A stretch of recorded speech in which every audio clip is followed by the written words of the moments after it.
It was a warm, late spring afternoon in 1982 in Greenville, Mississippi, a small town with a history steeped in Southern charm and some very old scars. The high school had just let out for the day, but inside, the halls were still alive with the sounds of clattering keys and the hum of fluorescent lights. The teacher's lounge buzzed quietly as a couple of teachers sat around discussing their weekend plans, while the janitor, Mr. Lewis, was just finishing up his rounds.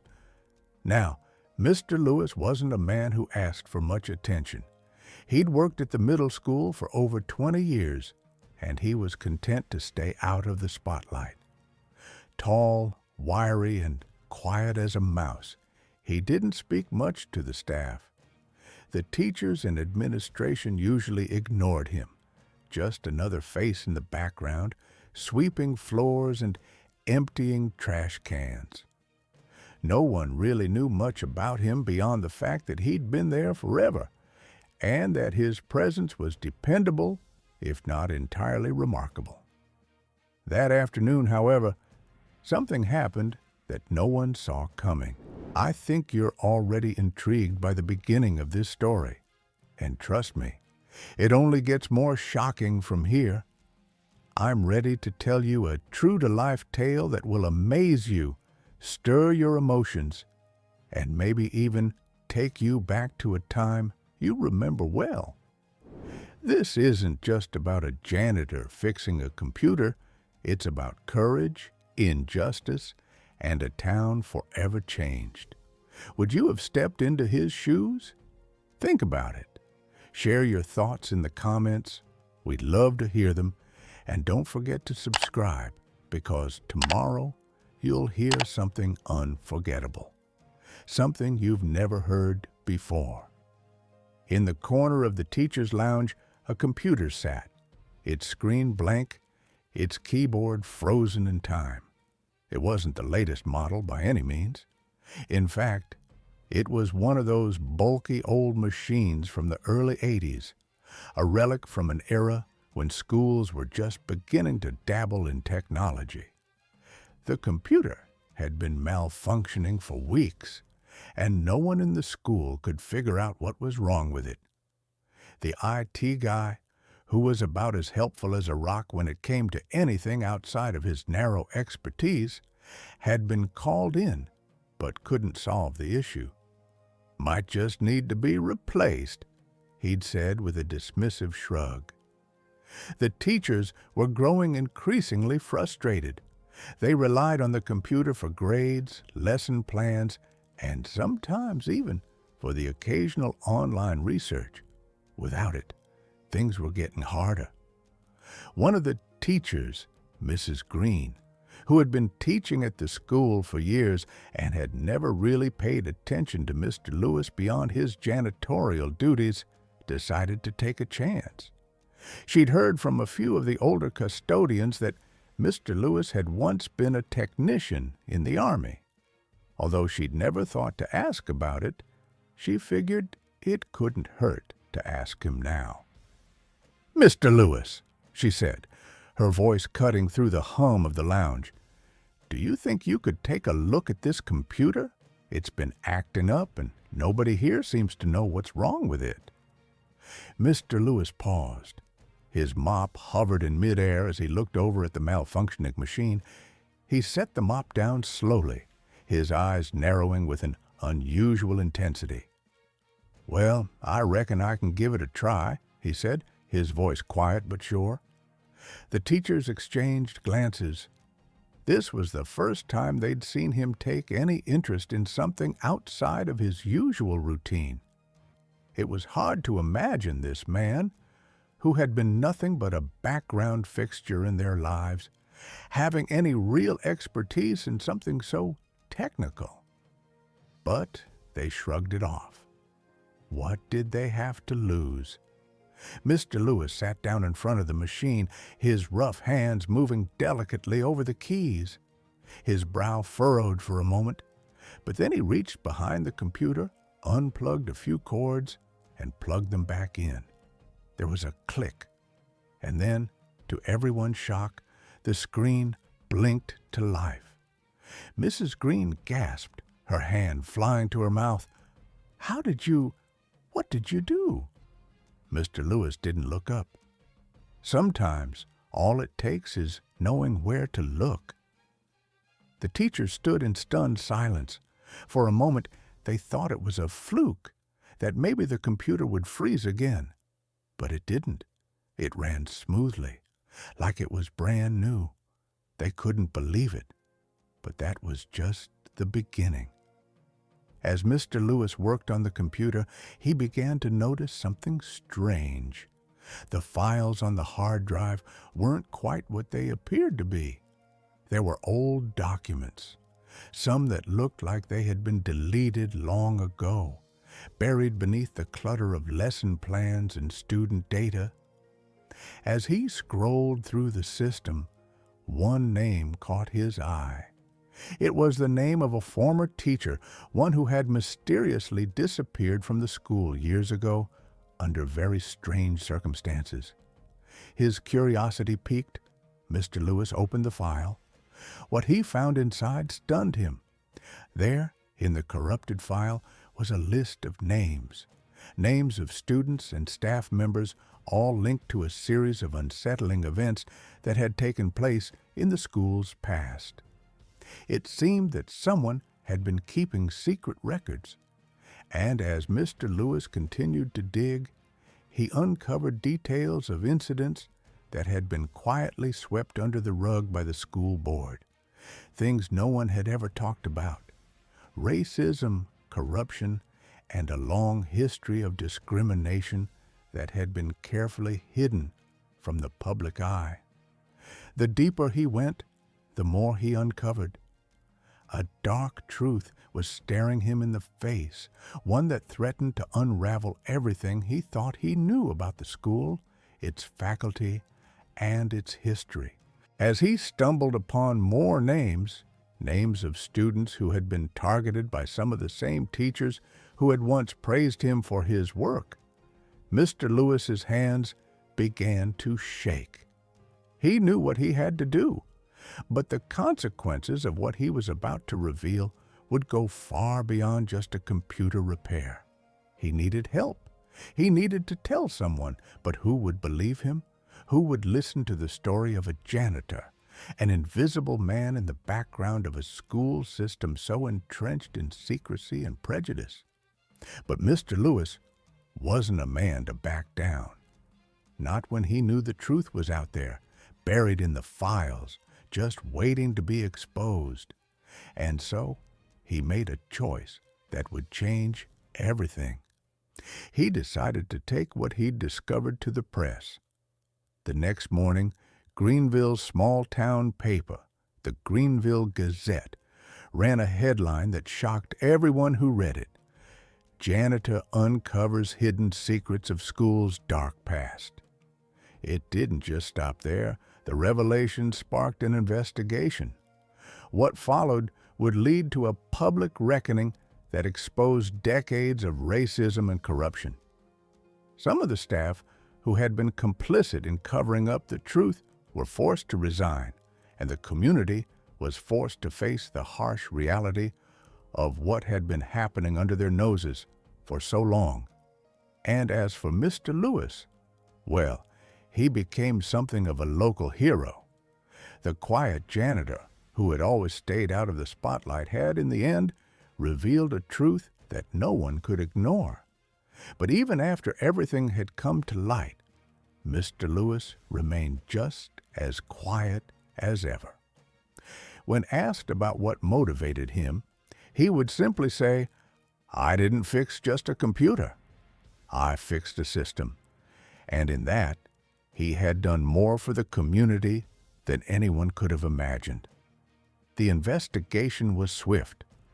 The local paper, the Greenville Gazette, had only published the story about Mr. Lewis's discovery the day before, but already there was a storm brewing. The small town of Greenville, Mississippi, was suddenly thrust into the national spotlight. Whispers filled the air. Questions ran rampant in the streets. and the school board was scrambling to put a lid on it before things got worse. But it was too late. That evening, the school district called an emergency meeting, and by the next day, news vans from larger cities began arriving, their satellite dishes perched like vultures over the town. The long-buried truth had started to claw its way into the light. Some of the community leaders who had lived here for decades now found themselves facing questions they'd hoped would never be asked. For Mr. Lewis, it was as if the entire town had come to a sudden halt. The quiet janitor, who had been nothing more than a shadow to most of the people in town, had done something no one else had dared to do. He'd opened a door that no one had even known existed, and behind it was a history of racism so entrenched, so insidious, that it had been allowed to fester for years under the surface. The first part of the story that caught people's attention was the file about the teacher who had mysteriously disappeared. Her name was Mrs. Claire Simmons, a beloved member of the school community for nearly 2 decades. She had taught English, and by all accounts, she had been a devoted educator, well liked by students and staff alike. But then one day, she vanished. No one knew exactly what happened, though there were rumors, whispers about her being too liberal for the conservative town, and how she had started to stand up for her black students in a way that made some of the more powerful figures uncomfortable. What no one knew, however, was that Mrs. Simmons had been keeping a journal, chronicling the abuse and discrimination her students had faced. Her writings had been scattered, hidden in the school's old filing cabinets, thought to be lost or ignored for years. But Mr. Lewis had found them, and in the twisted lines of her accounts, he uncovered names, students who had been harassed, punished unfairly, and even threatened by teachers and administrators.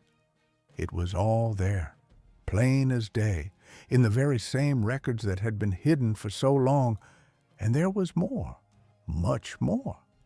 As the investigation into the school's history deepened, it became clear that this wasn't just an isolated incident.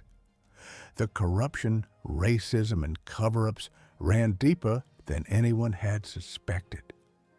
The community, which had once prided itself on its unity, was now forced to confront the uncomfortable reality of its past. But Mr. Lewis didn't stop with Mrs. Simmons' records.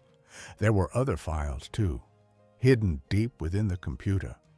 Files that detailed how the local school board had manipulated test scores to make it appear as though the schools were performing better than they actually were.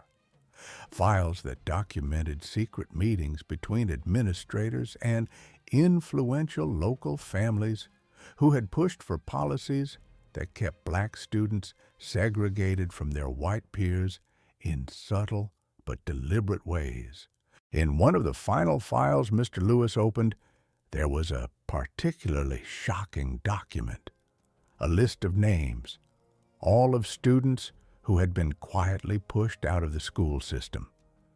These were children who had fallen through the cracks, some because of their race, others because they had been troublemakers, as it was put. The list was chilling. Children who had been expelled, transferred to different schools under dubious circumstances, or simply disappeared without explanation. It was a stark reminder of the system's ugly bias, the way those in power had carefully worked to silence those they deemed unfit to be part of the community's vision of progress.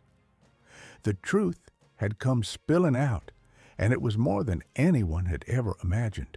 But even in the face of all this revelation, the town was divided. Some embraced the change, seeing Mr. Lewis's actions as a necessary evil that would ultimately help them heal.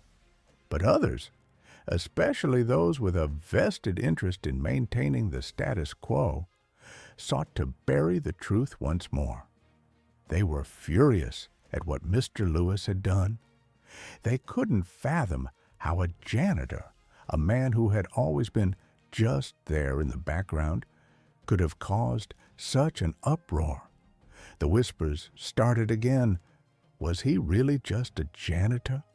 Or was he some kind of planted agitator sent by forces outside of their community to disrupt their way of life?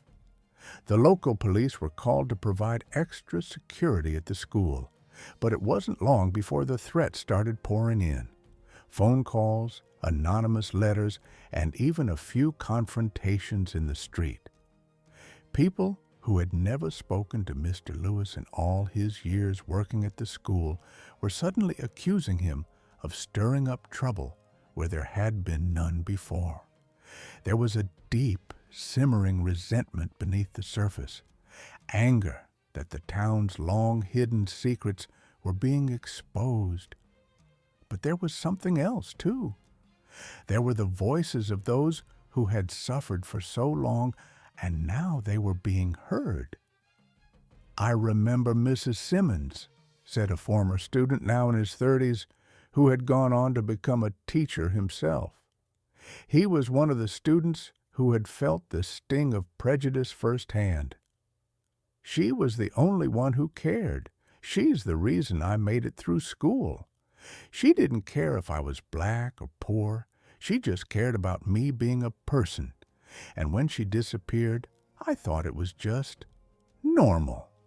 No one told us what really happened, but Mr. Lewis, he's given us the chance to tell the truth, and I'm grateful for that." For every person who tried to silence the truth, there were 100 others who were ready to stand up, ready to face the past in order to build a better future. The town was starting to change, slowly but surely. But as the weeks passed, one thing became clear. The fight for justice was far from over. And Mr. Lewis, he had no plans to step down. He had unearthed a legacy of injustice, and it was up to him, along with the growing voices of those who had been oppressed for so long, to ensure that it would never be buried again. As the weeks dragged on, the town of Greenville was shaken to its core. The investigation into the school's dark history spread like wildfire, drawing attention from reporters across the state. Some were eager for the truth. Others were more interested in making a spectacle of the scandal. But no matter how it was framed, one thing was clear. The past that had been carefully concealed was now a living, breathing thing, dragging everyone into its unforgiving light. Mr. Lewis, for his part, never sought the spotlight. In fact, he barely left his home, preferring the quiet solitude of his small house at the edge of town. He wasn't used to the attention, didn't want it, but it was there, unavoidable. People called him hero in hushed, reverent tones. Others called him a troublemaker and agitator. But the truth didn't care about labels. It was out now, and there was no taking it back. It was early June when things took another unexpected turn. Mr. Lewis was sitting on his porch one evening, a glass of iced tea in his hand, when he saw a figure walking up his driveway. It was a man he didn't recognize, dressed in a well-tailored suit, carrying an air of authority that sent a ripple of unease through Mr. Lewis. The man had dark sunglasses perched on his nose despite the fading light, and walked with purpose. "Mr. Lewis," the man called out, his voice cool and polished, "I'm Peter Holloway. I've been asked to meet with you." Mr. Lewis stood, wiping his hands on his pants. He wasn't used to strangers coming around, especially not in such a manner. "I'm listening," he said, his voice cautious. "I'm here on behalf of some people who—" may have a different perspective on your recent actions," Holloway said, his smile tight and calculating. "We understand you've uncovered some troubling details about the school and its history, and we understand you've decided to share those details with the press. That's bold." "I reckon it's the truth," Mr. Lewis replied, a slight edge in his tone. "And sometimes the truth's more dangerous than people like." Holloway's expression didn't change. "I'm not here to argue with you about the truth. What I'm here to offer is a resolution, a way for you to end this. You've made your point, Mr. Lewis, but it's gone far enough." Mr. Lewis raised an eyebrow, his instincts telling him to be wary. "What kind of resolution are we talking about here?" The man stepped closer, lowering his sunglasses just enough to make eye contact. "The school board doesn't want this story to go any further. We have a way to settle things quietly. No more attention, no more press. We can make it worth your while, Mr. Lewis. Money, a comfortable life. All of this could go away if you just let it." Mr. Lewis's heart sank. He could feel the weight of Holloway's words hanging in the air like a noose. The kind of offer this man was making was the kind of offer people in power often made to keep things from unraveling. He had heard whispers before from people who had tried to push back against the system. They were always offered peace in exchange for silence. Mr. Lewis clenched his fists, his gaze hardening. "I didn't expose what I found for money," he said, his voice low and steady. "I did it because it needed to be exposed." Holloway's smile didn't fade, but his eyes darkened. "You're making a mistake, Mr. Lewis. You don't understand how deep this goes. The people you've angered aren't just teachers and school board members. You're messing with things that go beyond this town. People with power. People who don't take kindly to threats. If you think they're going to let you keep stirring this pot without consequences, well, let's just say you'll learn differently soon enough." For a long moment, there was silence between them. The cicadas hummed in the background, but everything else felt unnaturally still. Mr. Lewis stood tall, his eyes not leaving Holloway's.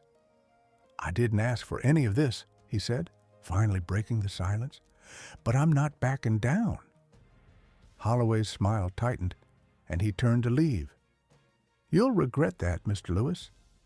But don't say we didn't offer you a way out."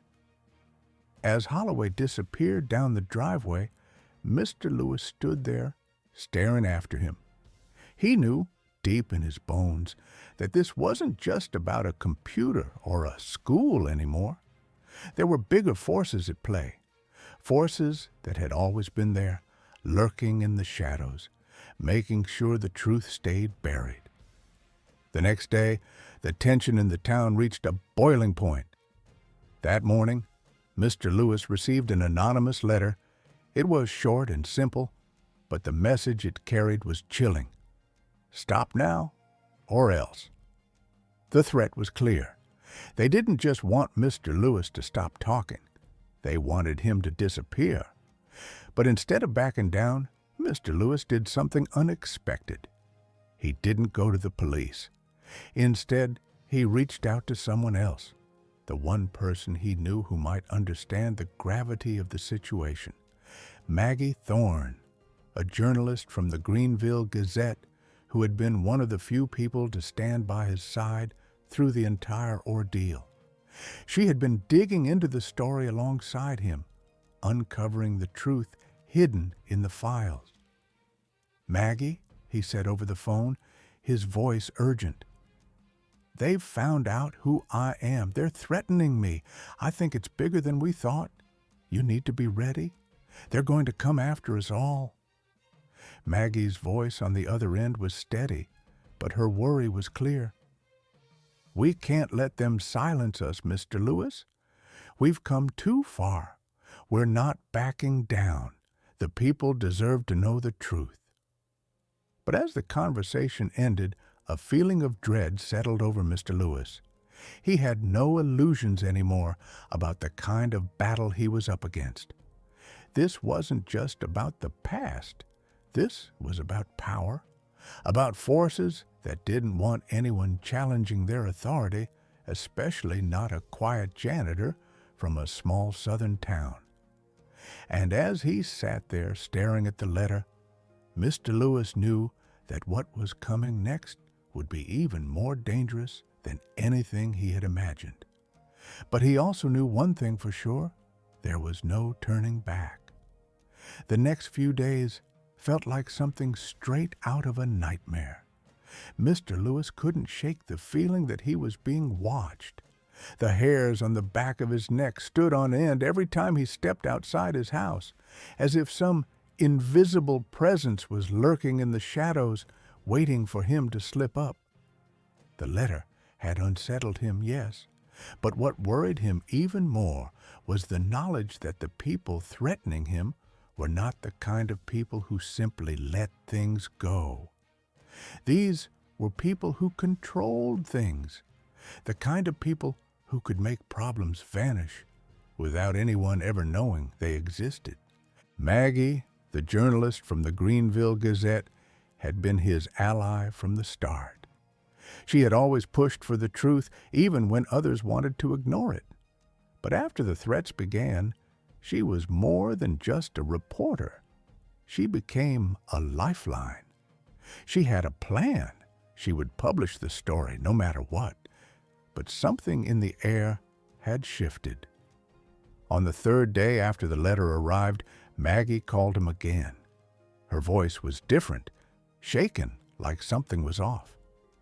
"Mr. Lewis," she said, "I've been looking into the people behind the threats, and I've found something I didn't expect." He could hear the hesitation in her voice, and his stomach dropped. "What do you mean?" Maggie hesitated for a moment before continuing. "I think I know who's behind this, and it's not who I thought it would be. The people pulling the strings, they're connected to more than just the school board." Mr. Lewis's mind raced. He had no idea who she could be talking about, but the knot in his stomach tightened. He had already uncovered so much: secrets about the school's past, about the way it had been used to uphold a system of racism and exclusion. But if the people pulling the strings were more powerful than he had ever imagined, this was about to get a lot more dangerous. Maggie's voice lowered to a whisper. "It's the Holiday family, the ones who control most of the real estate around here and have connections with a lot of the local politicians." The Holiday family. The name had lingered in the background of Greenville's history for years. They were known for their wealth, their influence, and their iron grip on the town's economy. But most people thought of them as just another old money family. No one knew how deep their involvement went in the affairs of the town, or how much control they had over the school system itself. But what Maggie was saying sent a chill through Mr. Lewis's bones. The Holiday family had always been untouchable. The thought that they might be behind the threats, that they could be connected to everything he had uncovered, was more than unsettling. It felt like the walls were closing in on him. "Are you sure?" he asked, his voice barely above a whisper. "I'm sure," Maggie replied. "I've been going through old records, looking for connections. The Holidays have been involved in everything. The school board, the local businesses, the sheriff's office. They have their hands in it all. And now I'm starting to think that what we uncovered might be the tip of the iceberg." Mr. Lewis felt his heart pounding in his chest. If the Holiday family was behind all of this, then it wasn't just about exposing a corrupt school system anymore. This was about something far bigger. This was about a power structure that had been in place for generations, and he had unwittingly kicked over a hornet's nest. "We need to meet," Mr. Lewis said, his voice urgent. "We need to figure out how to take this to the next level. If the holidays are involved, this isn't just a local story anymore. It's going to bring attention from all over. We can't let them control the narrative." Maggie agreed, but she sounded hesitant. "We have to be careful. The holidays, they don't play by the rules. If they've decided to shut us down, they won't hesitate to do whatever it takes." That night, Mr. Lewis sat alone in his living room, staring at the small lamp on the table beside him. The weight of everything, the secrets, the lies, the threats, was almost too much to bear. He knew he had to go forward, but the price for exposing the truth was getting higher by the day. The following morning, the next shock came. A sheriff's deputy knocked on his door. Mr. Lewis opened it cautiously, his pulse quickening. He recognized the officer, Deputy Walker, a young man who had always seemed decent enough. But today, the look in his eyes was different. His face was pale, his posture stiff, like he was about to deliver bad news. "Mr. Lewis," Deputy Walker said, his voice low, almost apologetic, "I need to talk to you about something." "What is it?" Mr. Lewis asked, his voice tense. "We've been monitoring the situation, and I'm afraid you're in danger," the deputy said, glancing over his shoulder as if making sure no one was listening. "I'm not supposed to be saying this, but I've been told to keep an eye on you. There's been talk that some people are planning to make sure you stop digging into this." Mr. Lewis's heart skipped a beat. "Who?" The deputy hesitated, clearly uncomfortable with what he was about to say. "I don't know all the details, but word around town is that the Holiday family has made it clear. They want you to stop talking. I can't tell you who told me this, but I think you should be careful. They've got people everywhere, watching everything." A cold shiver ran down Mr. Lewis's spine. He had heard of people being disappeared before, especially in small towns like this. And it was clear now that the Holidays weren't just using threats to silence him. They were willing to do anything to protect their secrets. "Are you saying I should leave?" Mr. Lewis asked, his voice barely a whisper. The deputy shook his head. "I can't tell you what to do, but I'll say this. You're not safe if you keep pushing this. And the people behind it, they won't stop until you're silenced." As the door closed behind the deputy, Mr. Lewis stood there, feeling the weight of his decision crushing him. He had already uncovered so much: the truth about the school, the corrupt history of Greenville, the families who had been hurt by a system that had been allowed to fester for generations. But now, as he stared out his window at the small town he had lived in for so long, he realized something. This fight was bigger than he could have ever imagined. And as the day wore on, a chilling thought crept into his mind. If he kept pushing, if he kept uncovering the truth, there was a real possibility that he wouldn't be around much longer. The question that lingered in the air was simple and deadly. What would he do next? The days after Deputy Walker's warning were like walking through fog, thick, suffocating, and heavy with dread. Every footstep Mr. Lewis took felt like it could be his last, and every turn he made, every glance over his shoulder, felt like the calm before a storm. The threat was real, more real than he had ever imagined. The Holiday family was powerful, far more than he had understood at first. They weren't just pulling strings from the shadows, they were the strings. And now they knew he was coming for them. But Mr. Lewis was no coward. He had seen too much, known too much, and felt the weight of all those years of silence. He wasn't going to back down now. His mind was set.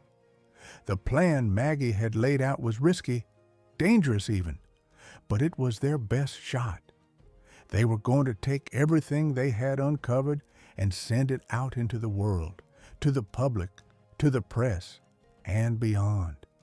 They knew the Holidays wouldn't just let them do it peacefully.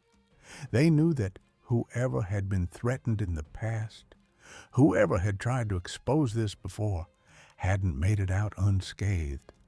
But they also knew that keeping the truth buried would be worse.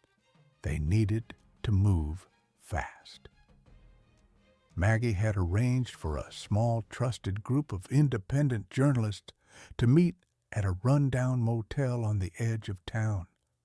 It was the last place anyone would think to look, and it was the perfect hideaway for what they had to do. The plan was simple: get the information out, push the boundaries, and let the world know what had been hidden for so long. That evening, as the sun dipped below the horizon, Mr. Lewis made his way to the motel. He was jittery, his palms sweating with both fear and anticipation. The clock was ticking, and he could almost feel the Holiday family's reach closing in around him. As he stepped into the dimly lit motel room, he saw Maggie already there, sitting at a rickety table surrounded by old newspapers, laptops, and stacks of files. The air was thick with the smell of stale coffee and the buzz of tense energy. "You made it," Maggie said, her eyes scanning his face for any signs of distress. When she saw none, she nodded and gave him a small, reassuring smile. "We're ready." Mr. Lewis sat down across from her, his heart racing. "We're doing this tonight, aren't we?" Maggie looked at him for a long moment. "It's all we can do. We've got to get it out before they stop us." The weight of her words hung heavy in the room. Mr. Lewis knew what was at stake, but he also knew that this was no longer about him. It was about everyone who had been silenced, everyone who had suffered because of the system that had been allowed to persist. But just as they were about to begin uploading the files, a sudden knock at the door stopped them cold. Mr. Lewis's pulse surged. His eyes locked with Maggie's. Who could that be? Were they already being watched? Had the Holiday family caught wind of their plans? Before Maggie could react, Mr. Lewis stood and moved to the window, peering through the blinds. His breath hitched. 2 black SUVs were parked outside, their dark windows reflecting the streetlights in an ominous way. "Who are they?" Maggie asked, her voice trembling. "They're with the Holidays. I can tell by the cars," Mr. Lewis said, his voice low and grim. He stepped away from the window, walking over to the door. "We've got no time." Just then, another knock came, louder this time. A voice called out, "Mr. Lewis, we know you're in there. Open the door." It was calm, collected, too calm. They were giving him a choice, a false choice. Open the door, and whatever was coming would be easier. Stay silent, and there might be a way to survive. Mr. Lewis knew that wasn't true. He knew these people. He had seen enough to understand that the door was only going to open one way. "Stay down," he whispered to Maggie before moving toward the back of the room. Without hesitation, Maggie followed him, fear creeping in her eyes. "What are we doing?" "Just trust me," he muttered. "We've got one shot at this." Mr. Lewis slipped behind a worn-out dresser that had been shoved into the corner of the room. His heart pounded in his chest, and every instinct screamed at him to act quickly. He could hear muffled voices outside, the people who had come for him to end this before it could go any further. They thought they could intimidate him, scare him off. But Mr. Lewis wasn't scared of them anymore. He grabbed the small burner phone from his pocket, quickly dialing the number of one of the independent journalists who had been working with them. "It's time," he said in a harsh whisper. "Upload everything. Now." Maggie grabbed the laptop, her hand shaking as she logged into the encrypted file-sharing service they'd set up. "I'm doing it. It's going live." The knock at the door came again, this time louder. "Mr. Lewis, we know you're in there. Open up now." Mr. Lewis stood, his mind racing. The files were uploading. Everything he had uncovered, all of the abuse, the corruption, the hidden files, and the proof of the Holiday family's hold over the town. It was all about to be sent out into the world. The pressure of it was almost too much to bear, but there was no turning back now. With a steady hand, he glanced over at Maggie. "It's done?" She nodded. "It's done. Everything is being shared right now." He took a deep breath, trying to steady himself. "Good.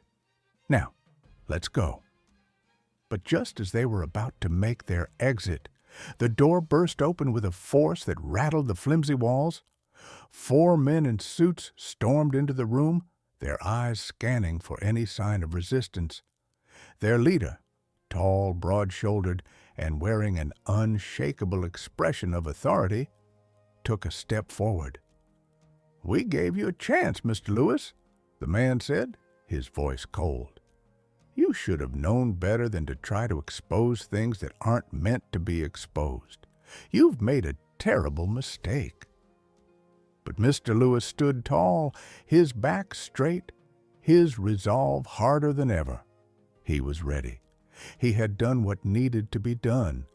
They had tried to intimidate him, to silence him, but they had failed, because the world was watching now. The men in suits advanced into the room, their shoes thudding against the worn carpet like a countdown to something unavoidable.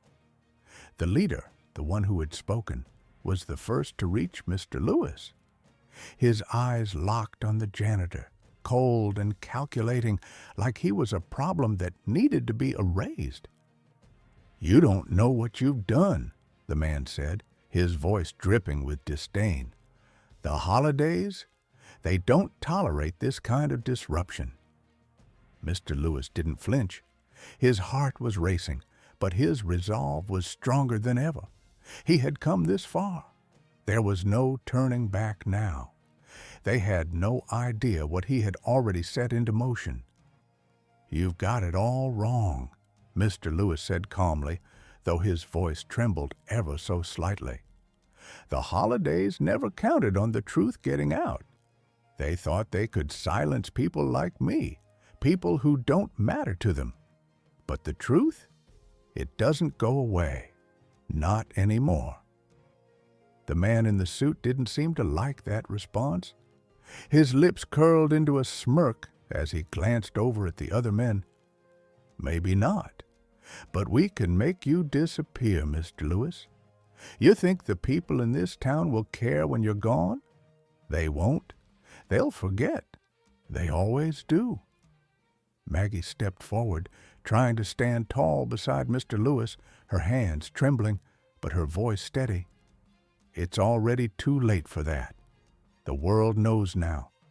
And when something's out there like this, when the truth comes to light, there's no taking it back." For a brief moment, the men in suits hesitated. The leader's eyes flicked to the laptop on the table where the files were still uploading, still being sent to journalists and news outlets across the country. "You think your little files are going to change anything?" the leader sneered, taking a step toward the table. "You're just stirring up trouble, and when the storm clears, nothing will have changed. The holidays are too powerful. They've been controlling this town for decades, and they will continue to do so. Mr. Lewis's pulse pounded in his ears, but he wasn't about to let this man get the last word. Not after everything he'd been through, not after everything he'd uncovered. "You're wrong," he said. "You think this is just about the holidays, but it's bigger than that. It's about every person who's been crushed by the system. Every one of them that's had to live in the shadows, too afraid to speak out. We're done being afraid." The leader's face twisted in frustration, and he snapped his fingers. The two men flanking him moved swiftly, one toward Mr. Lewis, the other toward Maggie. Their intent was clear. They were there to make sure this ended permanently. But before they could make a move, the room was flooded with light. The door was flung open, and a loud, confident voice boomed in. "Step away from them!" The men froze. They hadn't heard the sound of footsteps approaching, hadn't seen the car parked outside before it arrived. But now, standing in the doorway, was none other than Sheriff Carla Jefferson. The same sheriff who had been known to be on the holidays payroll for years. The one who'd always played it safe and turned a blind eye to the darker sides of the town's power structure. But Sheriff Jefferson wasn't alone. Behind her were a handful of deputies, those who had been quietly gathering information from the inside, the ones who had secretly supported Mr. Lewis in his quest for justice, the ones who had grown disillusioned with the corruption and cronyism that had run rampant through Greenville for years. "Sheriff?" the leader of the men in suits said, surprised. "What is this?" Sheriff Jefferson's expression was steely, her voice unwavering. "This is the part where things change. You've overplayed your hand. Too many people are fed up with the holidays' hold on this town, and I'm one of them. The game is up." The leader's jaw tightened. "You can't stop us. You think you have any power here? You think the holidays don't own you?" Sheriff Jefferson didn't flinch. Not anymore. For a brief moment, the two sides locked eyes, each waiting for the other to make the first move. The men in suits were outnumbered, and they knew it. But power, for them, was never about numbers. It was about influence, and they still had that. And then, as the tension in the room reached a fever pitch, the phone in Mr. Lewis's pocket buzzed. It was a notification. He glanced down, and his breath caught. Breaking news. Hidden files expose decades of corruption in Greenville School District. Holiday family connection revealed the file had been uploaded. The story was live. It was no longer in their hands. Mr. Lewis looked up at the men in suits, his heart pounding in his chest. "It's done. The truth is out. You can't put that back in the box." The leader's face flushed with rage. "You think this is over? You think you've won? This is just the beginning." Sheriff Jefferson stepped forward. "It's over for you, and for the holidays." The room was silent for a moment as the realization settled in.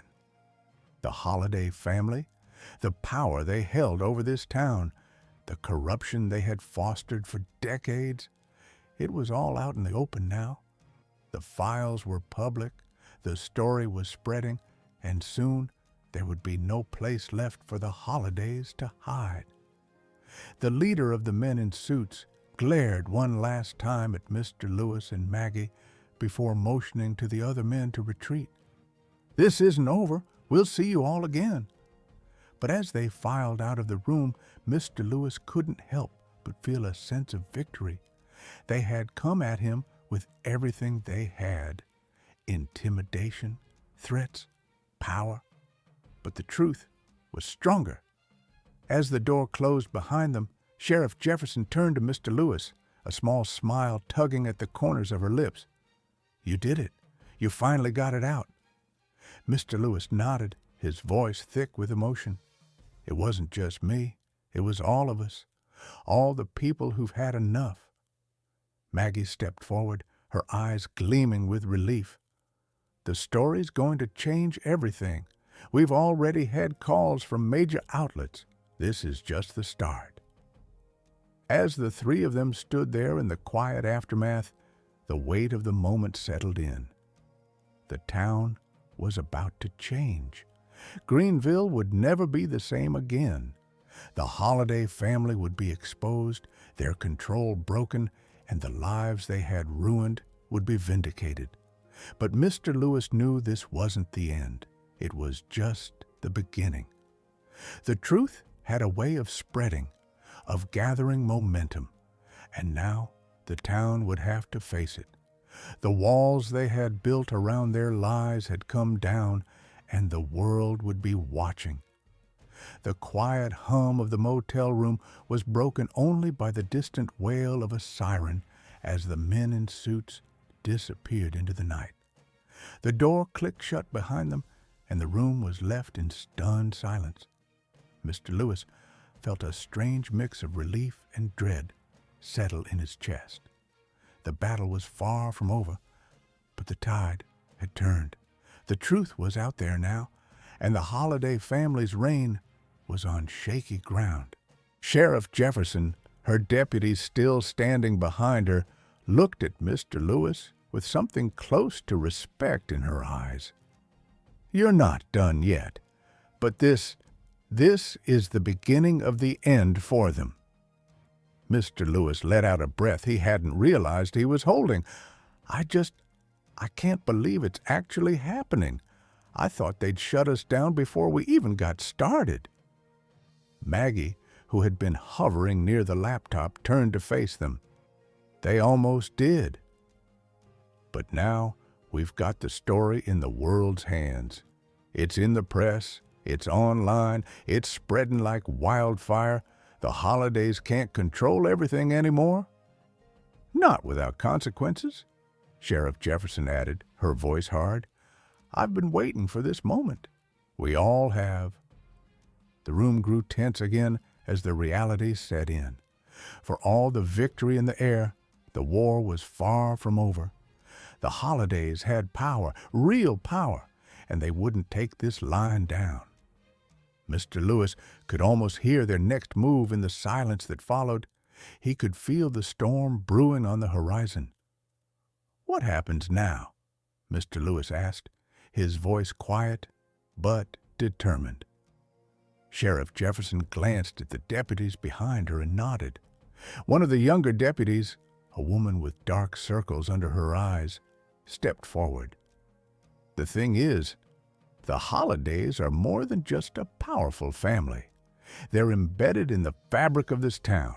They control the politicians, the businesses, the police, and the press. That's why it took so long for anyone to start talking, for anyone to listen." Maggie folded her arms, the fire in her eyes never dimming. "It's not going to be easy, but the momentum is already shifting. We've got journalists reaching out for interviews.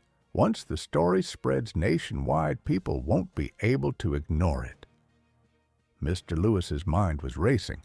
The Holidays' grip on the town was suffocating, but now that their secrets had been exposed, they were desperate to maintain control. He'd known they wouldn't give up easily, but would the people rise up? Would enough people fight back? Suddenly, Sheriff Jefferson's phone buzzed. She glanced at the screen, and her face tightened. "It's starting," she muttered under her breath, her fingers tapping rapidly on the screen. "One of the Holiday family's allies in the city council is already trying to discredit the story. They're calling it fake news, saying it's all a smear campaign." "They'll say anything," Maggie said bitterly. "They've got a whole army of people who will lie for them." Sheriff Jefferson's face hardened. "We'll need to do more than just expose them. We need to get real proof. We need to hit them where it hurts." Mr. Lewis nodded, suddenly understanding the gravity of the situation. "I've seen how they operate.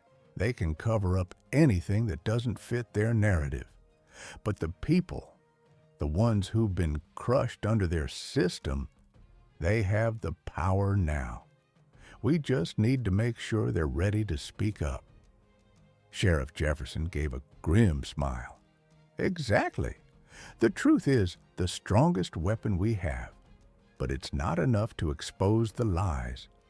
We need to make the people believe it. We need them to rise up." The tension in the room was palpable. Mr. Lewis was no longer just a janitor.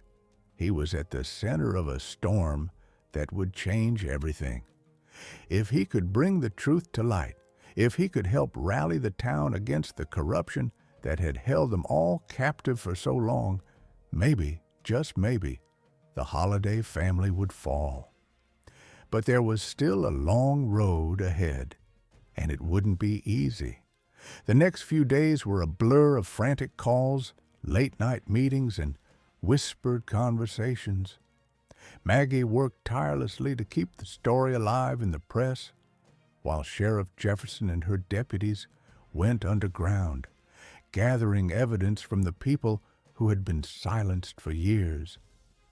The whispers of a revolt grew louder. The walls of power around Greenville were starting to crumble, but then, just as things were looking up, the unthinkable happened. A broadcast appeared on every local station. It was a live message, delivered straight from the Holliday family, and it was chilling. The screen flickered to life, and there they were, Victor Holliday, the patriarch of the family, sitting behind a mahogany desk in an expensive office. His face was calm, but there was a cold fury in his eyes that sent a shiver down Mr. Lewis's spine. "My name is Victor Holliday," he began, his voice smooth and authoritative, "and I've spent decades building this town into what it is today. The people of Greenville owe their success, their prosperity, to the Holliday family. And now, a disgruntled janitor and a few reckless journalists want to tear it all down." He paused, and the camera zoomed in slightly on his face. "Let me make this clear. I will not let my family's legacy be destroyed by a few lies. Anyone involved in this conspiracy, anyone who dares to spread these lies, will be hunted down. We will find you, and we will make sure you regret this." The broadcast cut to black, and then, as if on cue, every single local station played the same message, repeating it on a loop. It was like a warning, a threat. The chill in the air intensified as Mr. Lewis, Maggie, and Sheriff Jefferson watched in silence. They all understood the implication. The Hollidays weren't just going to sit back and let this happen. They would fight with everything they had. They would come for anyone who dared challenge their power. "They're threatening us," Maggie said, her voice shaking. "They're trying to scare us into stopping." Sheriff Jefferson's jaw clenched. "They won't intimidate us, but we need to act fast. This could get ugly." Mr. Lewis looked out the window, the weight of the world on his shoulders. "It's not just about me anymore. It's about the town. It's about everyone who's been hurt by the system. They've been silent for so long. Now, we need to make sure they speak." As he spoke, a thought hit him, something that made his heart race with both fear and excitement. What if they had underestimated the town? What if the people were ready to rise up, to join him in exposing the Hollidays once and for all? The only question that remained was whether the people would be brave enough to stand with him. The days that followed the broadcast were suffocating, thick with tension and fear. The air in Greenville had changed. crackling with the energy of a town on the brink of something monumental. The holidays had issued their warning, and now people were asking themselves, would they really be able to fight back? Mr. Lewis had never felt so much weight on his shoulders. Every step he took, every conversation he had, felt like it could be his last. He couldn't walk down the street without feeling eyes on him. The threat from the Holiday family was real, and they weren't known for backing down. But it wasn't just the Holiday's power that he feared. It was the doubt that had begun to creep into his own heart. Could the people of Greenville, those who had lived under the Holiday's thumb for so long, really rise up against them? Or had they been too broken, too afraid for too long to stand together? Sheriff Jefferson had given him some reassurance, but even she couldn't promise him the kind of victory he needed. "We have the truth on our side," she told him over and over. "The people are tired. They want change. And once they see the full picture, they won't just stand by."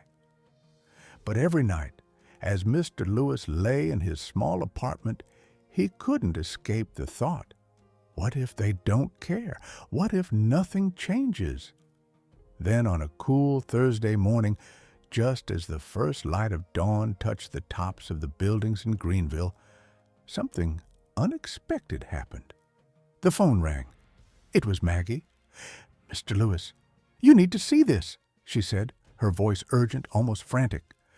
"Get to the station, now!" Without thinking, Mr. Lewis grabbed his jacket and rushed out the door. His mind was already racing. What could be so urgent? The story had already gone public. What else could be left to uncover? When he arrived at the local news station, the place was buzzing with activity. Maggie was standing by the main desk, a grim look on her face as she waved him over. "Look at this," she said, holding up her phone. On the screen was a clip from a news outlet in Chicago. It was a report on the Greenville scandal, but it wasn't just a simple piece of journalism. It was an interview. A woman was sitting on the screen, her face partially obscured by a scarf and sunglasses, her voice muffled to protect her identity. "I was one of the first teachers fired from Greenville Middle," the woman said in a shaky but determined voice.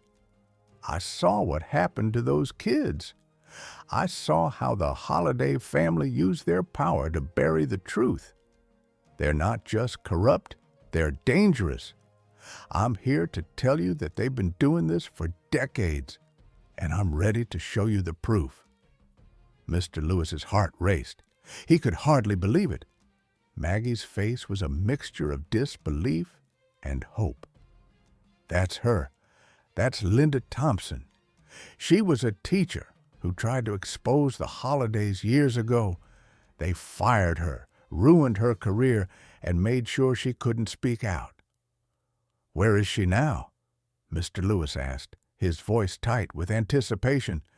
"She's in hiding. She's scared. But she's not going down without a fight," Maggie replied. "And she's not the only one. There's a whole group of former teachers, administrators, and even students who have been waiting for someone to step up. They've been watching everything happen from the shadows, just like us." Mr. Lewis felt a spark of something he hadn't felt in a long time. Hope. The people were coming forward. They were rising up, just like they needed to. "I knew it," Mr. Lewis muttered, his voice low. "I knew we weren't the only ones." Maggie nodded. "It's happening. The tide is turning. People are speaking out, and it's spreading across the country. The Holidays are losing control, but they're not going to go down quietly." Just as she finished speaking, the door to the station opened, and Sheriff Jefferson walked in, her face grim but determined. "It's starting," she said, her eyes scanning the room. The holidays are trying to mobilize. They've already been reaching out to the press, calling in favors, trying to discredit everyone involved. I don't care about what they say anymore, Mr. Lewis replied, his voice growing more certain. The truth's out there, and it's not going away. Sheriff Jefferson gave him a sharp look. That's true, but don't be fooled. They'll try to get to you, to anyone involved. They'll do whatever it takes to stop this. Mr. Lewis nodded grimly. I know, but this time it's different. The people have had enough. Suddenly, a loud bang echoed through the building, followed by a shout. Everyone froze. Get down! Someone screamed. A moment later, the sound of footsteps came rushing toward them. There was no mistaking it. Someone was coming for them, and they were coming fast. Get to the back, Sheriff Jefferson barked, motioning toward a narrow hallway that led to a rear exit. Mr. Lewis hesitated for a moment, his mind racing. He knew the holidays wouldn't give up easily, but this was too close. He could feel the danger closing in. Just as they moved toward the back, the door crashed open and men in suits stormed into the newsroom. They weren't just any men.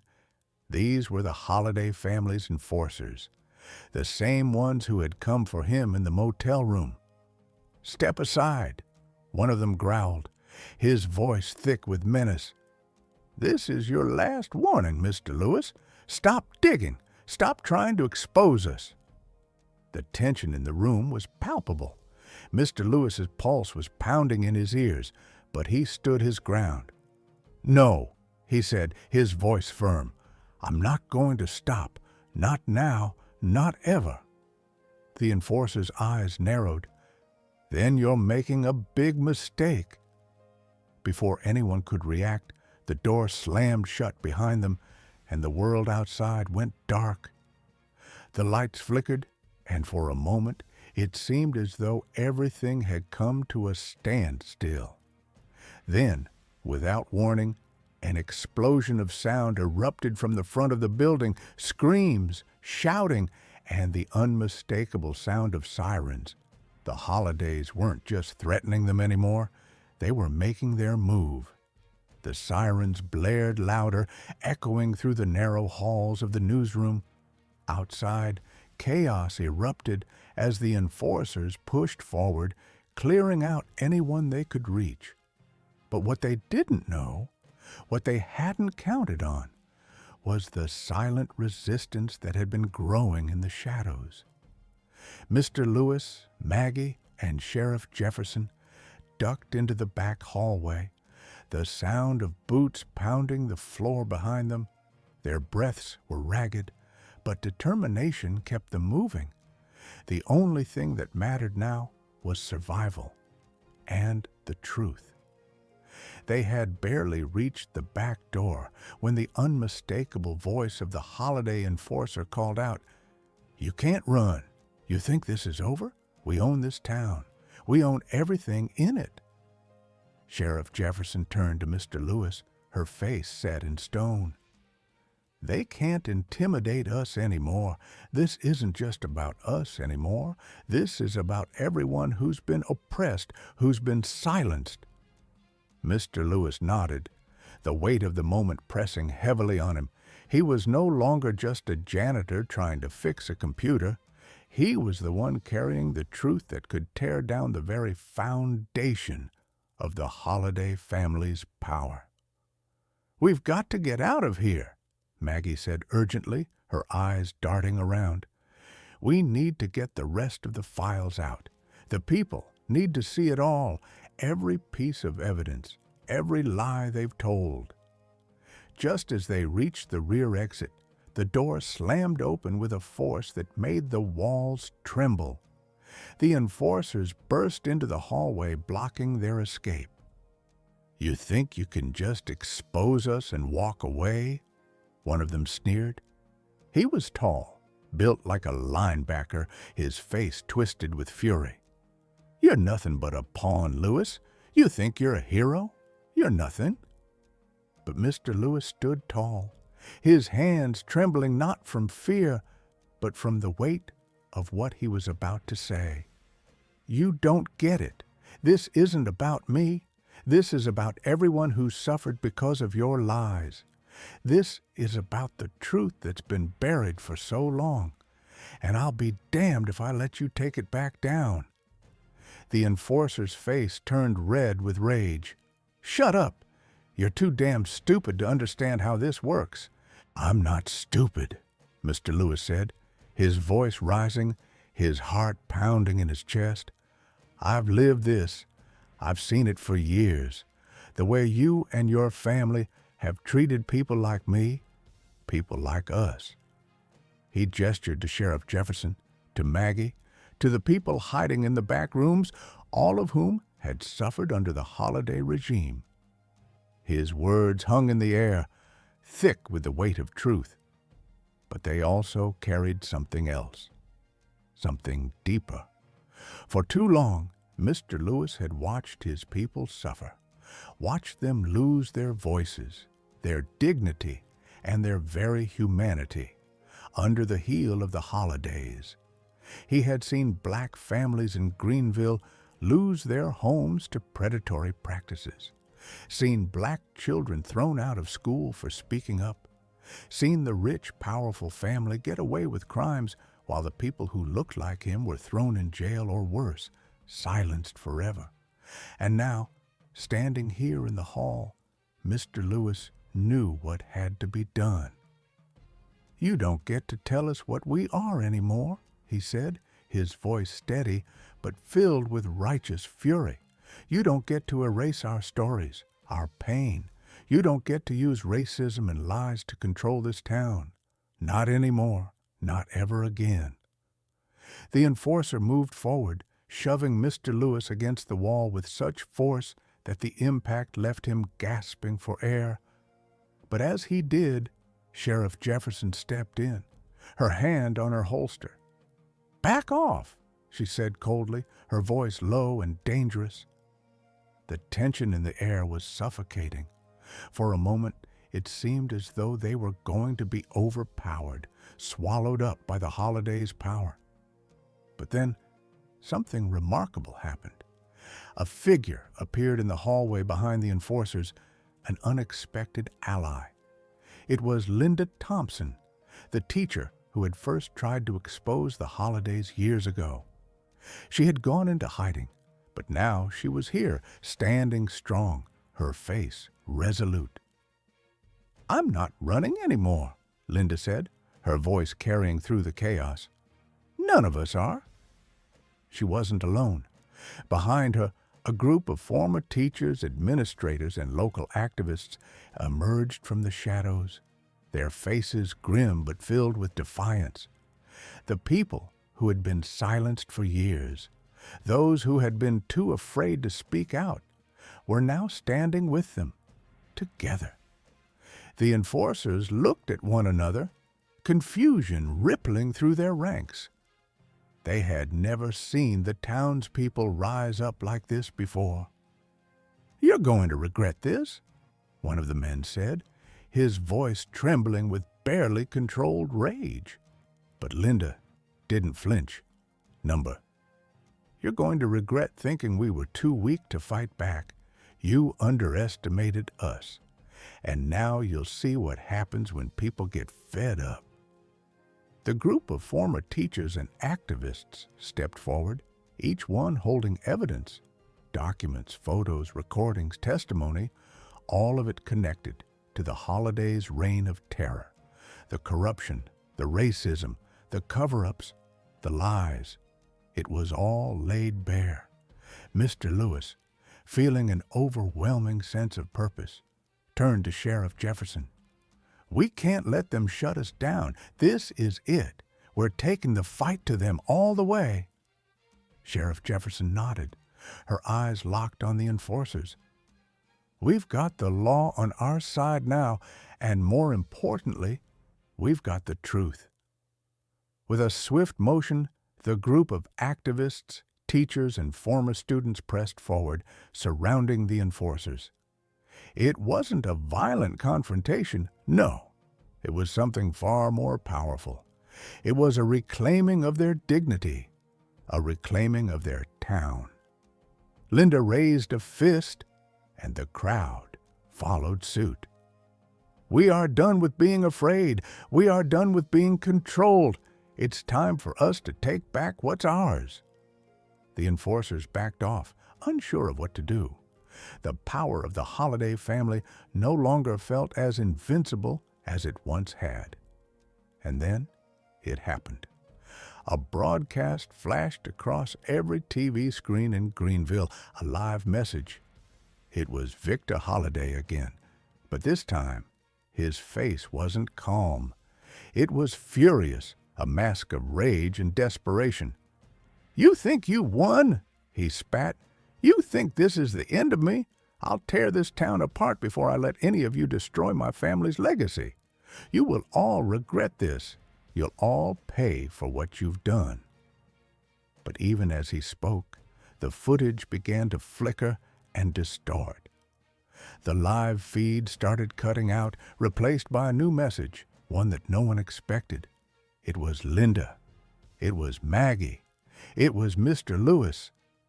Their faces were calm, their voices steady, as they spoke the truth that had been hidden for so long. The footage was filled with the files they had gathered, the faces of the victims, the proof that could no longer be ignored. And in that moment, as the truth spread across the town, across the country, the Holiday's grip began to crumble. It wasn't just a victory for Mr. Lewis. It was a victory for everyone who had ever been silenced by corruption, by racism, by power. The people of Greenville had finally found their voice. But as the credits rolled on the screen, one thing was clear. This was just the beginning. The broadcast that night felt like a bombshell. People across Greenville were glued to their screens, eyes wide, jaws dropped. It wasn't just a piece of news anymore. It was a call to arms. The town had witnessed something it hadn't seen in decades, the unraveling of the Holiday dynasty, laid bare for everyone to see. But the story didn't end there. No, in fact, it was just beginning. The Holidays didn't just vanish into the shadows like the town had hoped. No, they weren't going to let go of their grip that easily. For years, they had manipulated the system, twisting the law to their advantage, and they weren't about to let a handful of teachers and a janitor from the local school take it all away. Victor Holiday was furious, and if there was one thing that was certain, it was that an angry Holiday wasn't going to go down without a fight. The following days were tense. Rumors began swirling around town like wildfire.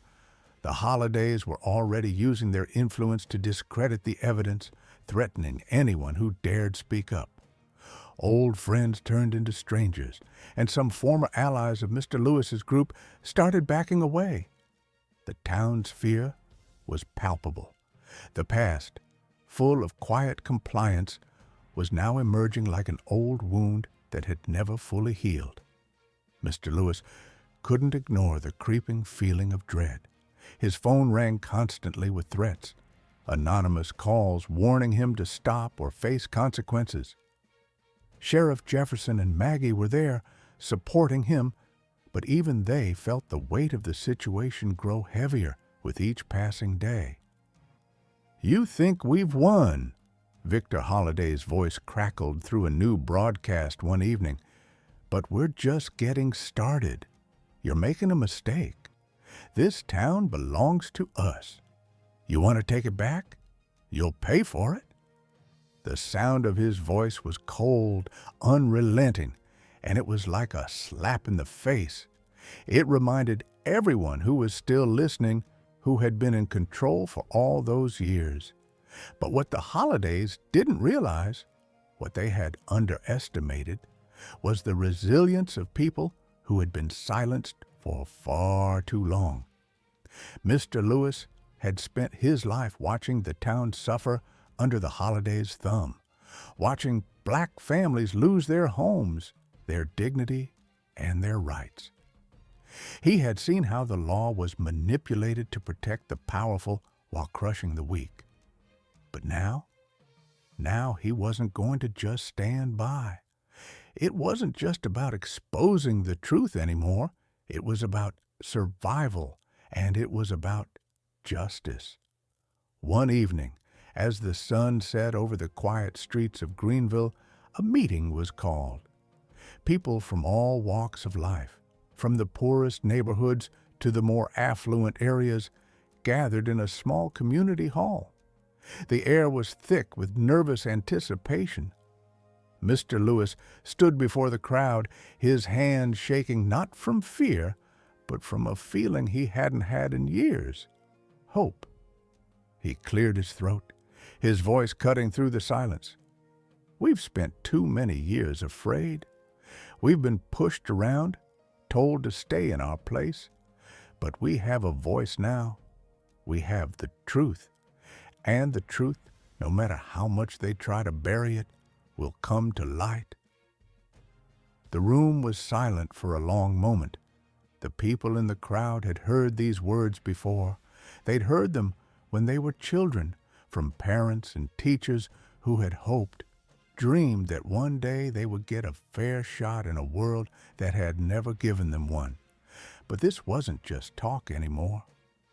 This is about more than just us, Mr. Lewis continued, his voice steady. It's about the families who have been torn apart by lies, the black families who were denied justice in the courtrooms, the kids who were pushed out of school for speaking up, the people who have had their rights trampled for years. This is for them. The crowd stirred. They could feel it too, the weight of it, the gravity of the fight that lay ahead. But one man, an older gentleman sitting near the back, stood up slowly. His name was Earl, and he had lived in Greenville his whole life. His voice was low, but it carried the weight of history. You talk about the truth, Mr. Lewis, but what happens when they come for us? What happens when they do worse than threaten? They have done that before. Earl's words hung in the air, a sobering reminder of the days when blacks had been dragged from their homes, beaten, or worse, silenced permanently. Mr. Lewis nodded solemnly. He knew the history all too well. I'm not saying it's going to be easy. I'm not saying they won't try to intimidate us, but they've done that to us for generations, and we're still standing. There was a long pause before another voice spoke up from the back of the room. It was Linda Thompson. We've been silenced, yes, but we've also been waiting for someone to take a stand. We've been waiting for someone to make them listen. Maggie, standing next to Mr. Lewis, looked out over the room. And now we're not alone anymore. There's more of us than they ever realized. The room erupted in quiet murmurs of agreement. It was true. The people of Greenville were tired of being quiet. They were tired of being scared. And for the first time in years, they were ready to fight. The next few days were filled with action. They organized rallies, marches, and distributed flyers with evidence that had been gathered by the brave teachers, the activists, and the townspeople who had never stopped fighting in the background. The truth began to spread like wildfire, despite the holiday's best efforts to stamp it out. And as the pressure mounted, so did the danger. One evening, just as the sun began to set, Mr. Lewis received a visit. He opened his door to find Sheriff Jefferson standing there, her face grim. "They're making their move," she said quietly. "They're coming after you, and it's not just talk anymore." Mr. Lewis felt a chill in his spine. He had been expecting this, but knowing it was coming didn't make it easier. They think they can intimidate us into silence again, he muttered, but they won't. Sheriff Jefferson nodded, her eyes hard. I've been getting calls. People have been threatening me now. They're trying to scare us, but we're not backing down. Not now. Not after everything we've worked for. Just then, the phone rang. It was Maggie. Mr. Lewis, you need to turn on the TV. They're airing a new message from Victor Holliday. As Mr. Lewis turned on the screen, there he was again. Victor Holliday, looking even more disheveled and frantic than before, his face twisted with rage as he addressed the camera. You think you can expose us? You think you can tear down what we've built? Well, you're wrong. I will do whatever it takes to protect my family's legacy. You want war? You've got it? But as his speech continued, something strange happened. The image on the screen flickered, and suddenly a new face appeared. A young black woman, a former student from Greenville High, who had come forward with a damning video showing how the Hollidays had manipulated local elections for years, keeping black communities out of power, stifling their voices. And just like that, the tide began to turn. The people of Greenville, black and white, stood united against the Hollidays, against the racism that had kept them divided for too long. But one question remained. Would the Hollidays fight to the bitter end, or would they crumble beneath the weight of their own lies? The battle was just beginning. The air in Greenville was thick with tension, like the calm before a thunderstorm. The people had spoken, they had risen, but now the real test had come. Would the Hollidays fight back? And if so, how far would they go to keep their power? The whispers around town were that this wasn't going to be a quiet surrender. It was going to get ugly.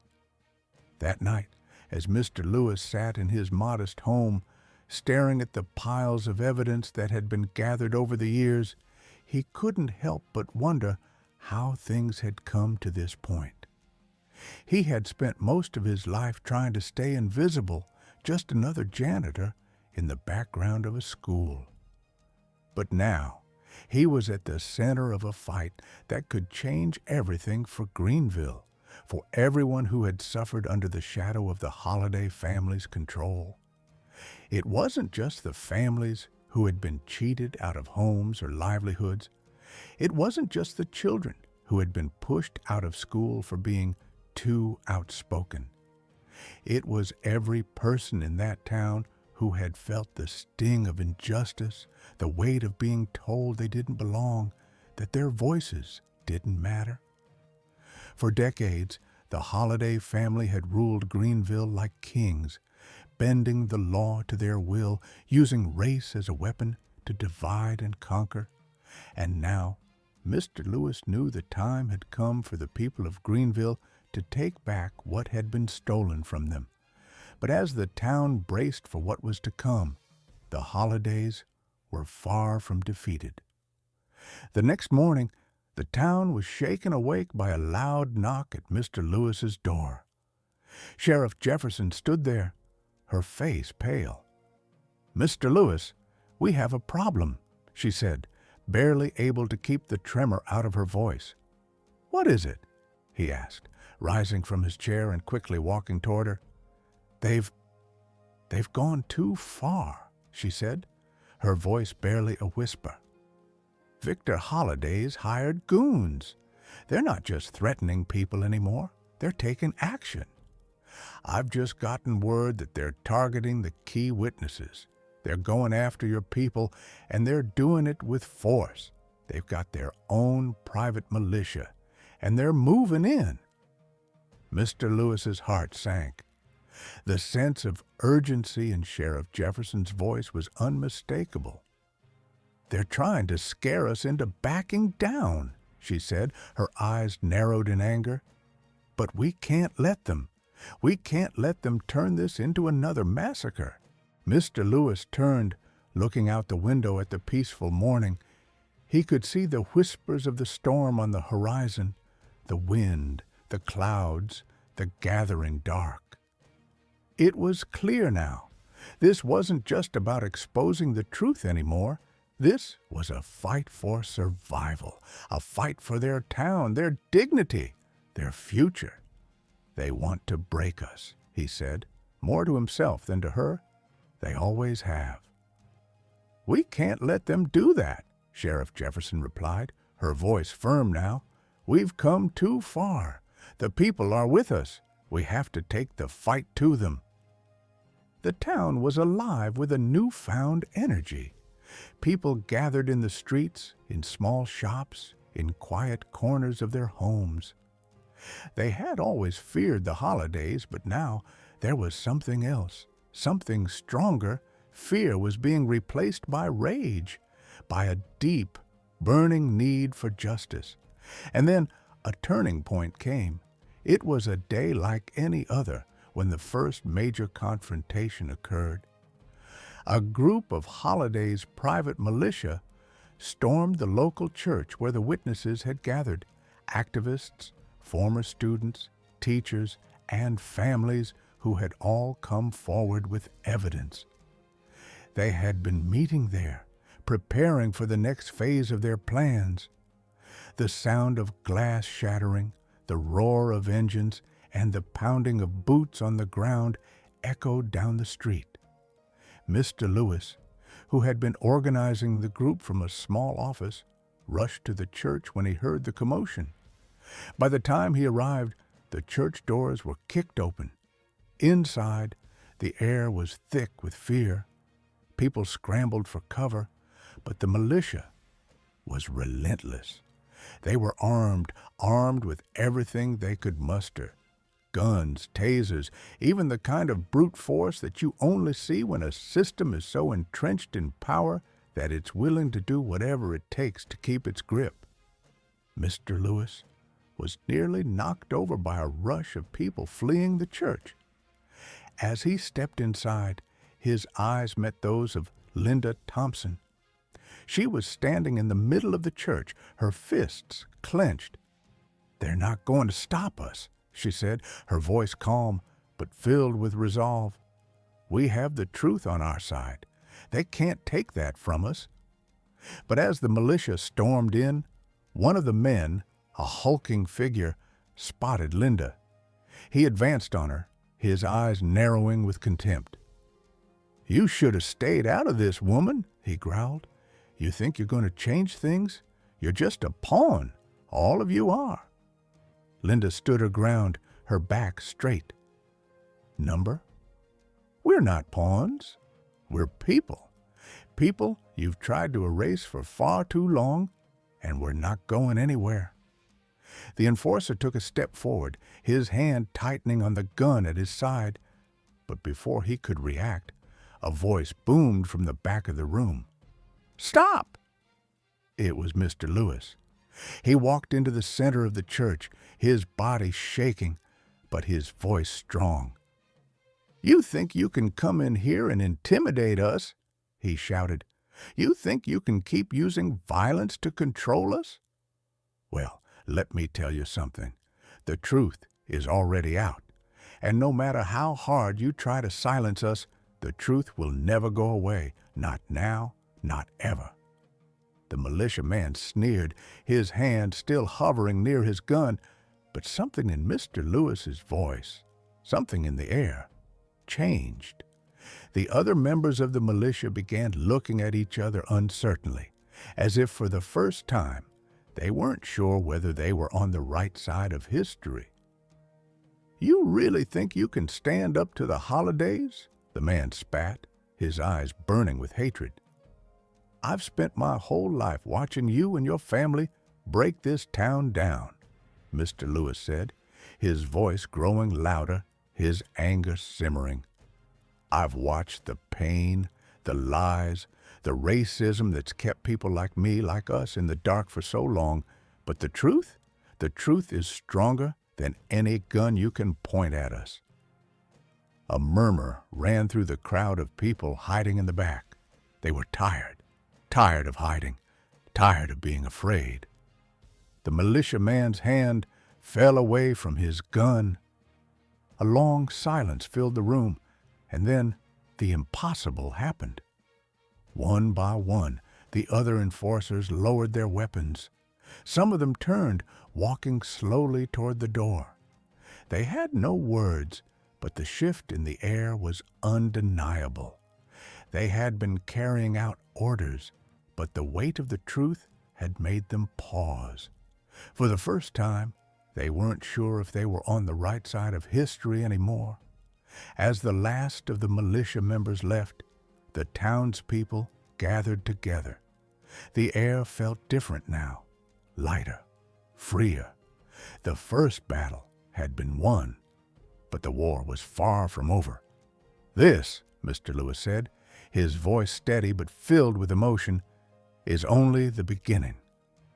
The truth was out, and no matter what happened next, the holidays' days of controlling Greenville were numbered. But the question remained, how far would the holidays go to keep their power? The days after the confrontation at the church were filled with uncertainty, but also a flicker of hope. The town had seen something they hadn't seen in years, the holidays' grip on power slipping, even if just a little. The truth had come out, but it wasn't over, not yet. Mr. Lewis, Sheriff Jefferson, and the rest of the brave people who stood with them knew that this was only the beginning. The holidays had been in control for decades, and their empire wasn't going to crumble overnight.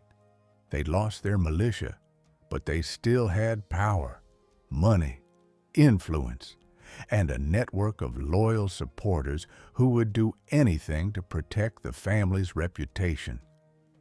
But the people of Greenville were different now. The silence that had kept them in line for so long had been shattered, and the weight of their own fear no longer felt so heavy. The truth was a powerful thing, and it had begun to spread through the town like wildfire. The next big shock came when the court hearings began. What had started as a small, quiet case against the holidays slowly grew into a media frenzy. The local news, backed by people who had had enough of the holidays' lies and corruption, broadcast the proceedings across the state. What started as a small community fight became a battle that would echo throughout the nation. And then, just as the tension in the town reached its breaking point, the unthinkable happened. It wasn't just the court case that the holidays had to worry about anymore. A series of explosive testimonies started pouring in. Testimonies from people who had worked for the holidays, people who had been too afraid to speak out before, but were now emboldened by the courage of those who had fought back. They revealed the darkest of secrets, the way the holidays had used their influence to suppress black voices, to gerrymander voting districts, to stack juries, to even threaten local business owners into silence. It was all coming to light now, and what had once been whispered about in private was now undeniable. The tipping point came when an old photograph surfaced, one taken in the early 1980s, showing a younger Victor Holiday at a rally where a group of white supremacists had been publicly denouncing the civil rights movement. It wasn't just a hint of racism anymore, it was a documented history of it. The Holiday family had long been accused of hiding their ties to hate groups, but now there was proof.